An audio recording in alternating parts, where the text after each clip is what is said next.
الحمد لله وحده والصلاة والسلام على من لا نبي بعده. الحمد لله حمدا كثيرا طيبا مباركا فيه. اللهم صل على محمد وعلى آل محمد كما صليت على إبراهيم وعلى آل إبراهيم إنك حميد مجيد.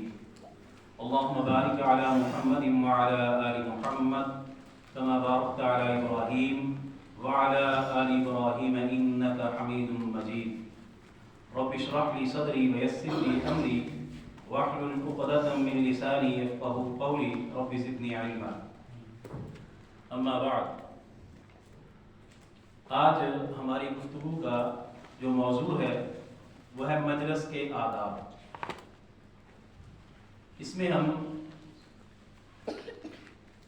12 چیزیں انشاءاللہ عرض کرنے کی کوشش کریں گے، سمجھنے کی کوشش کریں گے. اللہ تعالیٰ ہمیں توفیق عطا فرمائے. سب سے پہلے مجلس کا انتخاب کرنا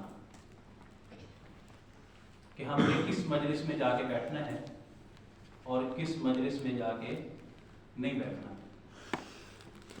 نبی مکرم جناب محمد رسول اللہ صلی اللہ علیہ وسلم نے ارشاد فرمایا کہ بری اور اچھی مجلس کی مثال دے کر آپ نے فرمایا بری مجلس کی مثال یہ ہے کہ جس طرح کوئی بندہ لوہار کی بھٹی پہ چلا جائے، وہاں سے کچھ لے یا نہ لے دھواں اس کو ملے گا، ممکن ہے کوئی چنگاری اڑے اور اس کے کپڑوں پر بھی پڑ جائے. یہ ایک بری مجلس کی مثال دی نبی علیہ السلام نے. اور اچھی مجلس کی مثال جو ہے وہ اس طرح ہے جیسے کوئی بندہ کسی خوشبو والی دکان پہ جاتا ہے، وہاں سے خوشبو نہ بھی خریدے تو کم از کم اس کا دماغ جو ہے وہ معطر ہو جاتا ہے. تو اچھی مجلس میں بیٹھنا معنی کیا ہے کہ دینی مجالس میں بیٹھنا، نیکی والی مجالس میں بیٹھنا، خیر والی مجالس میں بیٹھنا، یہ باعث برکت ہوتا ہے. اور نبی علیہ السلام نے فرمایا وہ مجلس وہ مردود ہے جس میں اللہ اور اس کے رسول صلی اللہ علیہ وسلم کا ذکر نہ کیا جائے. یعنی آپ کوئی بھی مجلس میں بیٹھے ہیں، کوئی نہ کوئی احادیث کی بات، کوئی نہ کوئی قرآن کی آیت، کوئی نہ کوئی ایسا دین کا اس میں کوئی بات کر دینے سے اس برکت سے ہی اللہ اس مجلس کو برکت والا بنا دیتا ہے. تو ہم نے مجلس کا جو انتخاب کرنا ہے وہ اچھی مجلس کا انتخاب کرنا ہے. اور دوسرے نمبر پر جب ہم نے مجلس میں آنا ہے تو سب سے پہلا جو کام ہم نے کرنا ہے وہ ہے السلام علیکم، السلام علیکم ورحمۃ اللہ وبرکاتہ کہنا یا السلام علیکم کہنا. یہ دوسرے نمبر پہ جب اپنے مجلس میں آ جانا ہے تو آ کے پہلا کام یہ کرنا ہے کہ ہم نے السلام علیکم کہنا ہے. اور تیسرا جو کام ہم نے کرنا ہے مجلس کے اندر آنے میں، مجلس کے آداب میں، وہ ہے کہ جہاں آپ کو جگہ ملے ادھر بیٹھ جانا.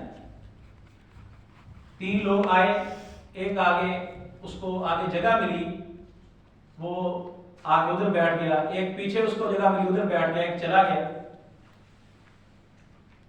تو پیچھے جو بیٹھ گیا وہ بھی خیر پہ ہے، وہ بھی ٹھیک ہے، جو درمیان میں آ گیا وہ بھی ٹھیک ہے.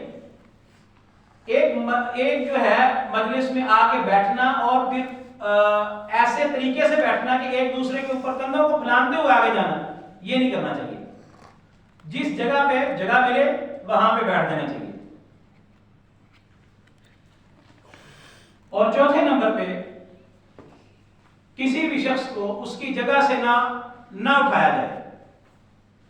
یعنی ایک آدمی آگے بیٹھ گیا ہے، وہ خود اٹھ کے کسی کو جگہ دے دے، کسی کا احترام کرے، کوئی بزرگ آ گیا، کوئی بڑا آ گیا تو یہ ایک اچھی بات ہے. اس کو اٹھانا کہ تو اٹھ میں نے ادھر بیٹھنا ہے تو یہ بات ٹھیک ہے نہیں. اور اسی طرح کوئی شخص مجلس میں آ کے بیٹھ جائے اور پھر کسی کام کے لیے وہ اٹھ کے چلا جائے وہاں سے، پھر دوبارہ آ کے اسی اپنی جگہ پر بیٹھنے کا تقاضا کرے تو وہ اس بات کا حق رکھتا ہے کہ اسے اس کی جگہ دی جائے، اس کو اس کی جگہ دی جائے. اور اسی طرح مجلس کے آداب میں ایک یہ بھی مجلس کا حق ہے کہ مجلس کے آداب میں یہ ہے کہ کوئی بندہ آ کے درمیان میں نہ بیٹھ جائے. مجلس لگی ہوئی ہے، لوگ بیٹھے ہوئے ہیں، درمیان میں آ کے بیٹھ جائے. نبی علیہ السلام نے ایسے شخص پر لعنت فرمائی ہے. اور اسی طرح ایک جو ہمارے ہاں کافی مطلب وہ علمی حلقے کے اندر بھی بالخصوص اور عام طور پہ بھی یہ کام کیا جاتا ہے، اور وہ بہت میں سمجھتا ہوں کہ غلطی بھی ہے ہم لوگ، کہ کسی کے آنے پر کھڑے ہو جانا۔ ایک شخص آیا تو سارے لوگ اٹھ کے اس کے استقبال کے لیے کھڑے ہو گئے، تو یہ کھڑے ہونا اس سے نبی علیہ السلام نے منع فرمایا، اس طرح کسی کے آنے پر کھڑے ہونا۔ ایک ہے کہ آپ کوئی آ رہا ہے آپ کے پاس، آپ اس کو آگے اس کے لیے کھڑے ہوئے اور اس کی طرف آپ چل پڑے اور اسے جا کے آپ آگے جا کے اس کا استقبال کر رہے ہیں، اس سے مل رہے ہیں، یہ ایک الگ ہے۔ ایک ہے کسی شخص کے آنے پر آپ کو کھڑا کر دیا جائے، لو جی آپ کھڑے ہو جائیں سارے، جیسے اسکولوں میں، بعض اسکولوں میں بھی ایسے ہوتا ہے کہ استاد آیا کلاس میں سب کھڑے ہو گئے، تو یہ ایسے کھڑے ہونے سے نبی علیہ السلام نے منع فرمایا۔ اور اسی طرح مجلس میں جب آپ گفتگو کریں تو وہ ترش اور مبہم نہیں ہونی چاہیے، میٹھی اور اچھی گفتگو ہونی چاہیے۔ اور اسی طرح مجلس میں کوئی چیز تقسیم کی جائے تو وہ تقسیم جو ہے وہ دائیں طرف سے شروع کی جائے، یہ بھی مجلس کا حق ہے۔ اور اسی طرح جو صدر مجلس ہے اس کو چاہیے کہ وہ سب کی طرف متوجہ رہے۔ صحابی کہتے ہیں کہ اللہ کے رسول صلی اللہ علیہ وسلم جب بات کرتے، گفتگو کرتے، ہم میں سے سب یہ سمجھتے کہ نبی علیہ السلام میرے اکرام میں گفتگو کر رہے ہیں، یعنی مجھے سب کچھ بتا رہے ہیں، میری طرف آپ کی توجہ زیادہ ہے۔ تو یہ سب کی طرف، سب کو اپنی طرف متوجہ کرنا اور سب کی طرف متوجہ رہنا، یہ بھی مجلس کا ایک حق ہے۔ اور آخر میں جو ہمارے کرنے کا کام ہے، مجلس کے کفارے کی دعا پڑھنا، یہ ہم سے اکثر جو ہے نا وہ یہ ہماری میں سمجھتا ہوں سستی ہے، بعض احباب کو دعا یاد ہی نہیں ہے، اور جن کو یاد ہے وہ پڑھنے کی سستی کر جاتے ہیں۔ تو اس سے پتہ کیا ہوتا ہے کہ مجلس کے دوران اگر کوئی کمی کوتاہی رہ گئی ہے، کوئی ایسی کوئی غلطی ہوگی بندے سے، تو جب کفارہ مجلس کی آپ دعا پڑھ لیں گے تو پھر اس کی وجہ سے، اس برکت، اس دعا پڑھنے کی وجہ سے، اس کی برکت سے اللہ وہ جو غلطی ہے، جو کمی کوتاہی، اس کو اللہ دور کر دیں گے، معاف کر دیں گے۔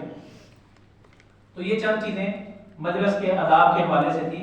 اللہ تعالیٰ ہمیں سمجھ دے اور اللہ ہمیں عمل کی توفیق دے۔ تو آخر پہ ہم جو ہے نا وہ دعا پڑھتے ہیں تاکہ جن بھائیوں کو یاد ہے وہ بھی دوبارہ یاد کر لیں، جن کو یاد نہیں ہے وہ اس کو یاد کر لیں۔ سبحانک اللہم و بحمدک اشہد ان لا الہ الا انت استغفرک و اتوب الیک۔ سبحانک اللہم و بحمدک اشہد ان لا الہ الا انت استغفرک و اتوب الیک۔ سبحانک اللہم و بحمدک اشہد ان لا الہ الا انت استغفرک و اتوب الیک۔ سبحان ربک رب العزة عما یصفون وسلام علی المرسلین والحمد للہ۔